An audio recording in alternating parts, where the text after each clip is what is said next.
भुंयचो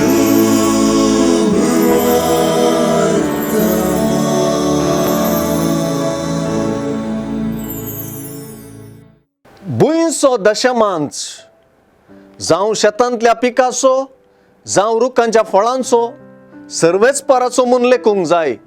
तो सर्वेच पराग पवित्र अशें लेवी शास्त्रांत सांगचे मुखांतर दशमांश वा दांतलो एक वांटो लेवितांक आनी याजकांक दिवपा विशीं नियमशास्त्रच सांगून दिता.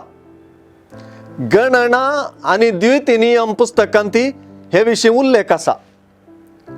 फारिजेवांनी हे नियम भोव गंभीरायेन घेवन ही गजाल हेर जायत्या गजालींक विस्तारायिल्ली.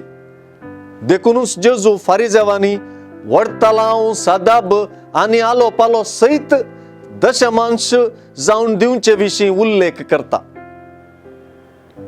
जेजू दशमांश दिवपा विशांत खंडन करिना, बगर दशमांशाक मात्र महत्व दिवन देवाकच विसरलेलें खंडन करता.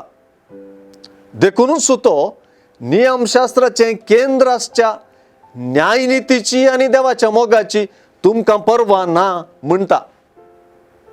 गणना पुस्तकांत जो कोण मोडें आपडता वा मनशाची हाडां वा समाधी आपडता तो 7 दीस अशुद्ध उरतलो म्हणा.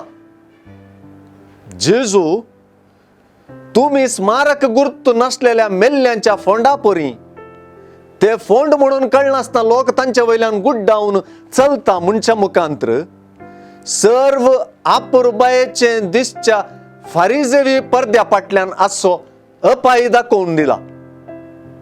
अशें हांगासर तांचो बायले देखींत दिसचो शुद्धाचार निजायकी लोकांक शुद्धाचारा बदलाक अशुद्धतायच शिकयता म्हणून जेजू दाखोवन दिता.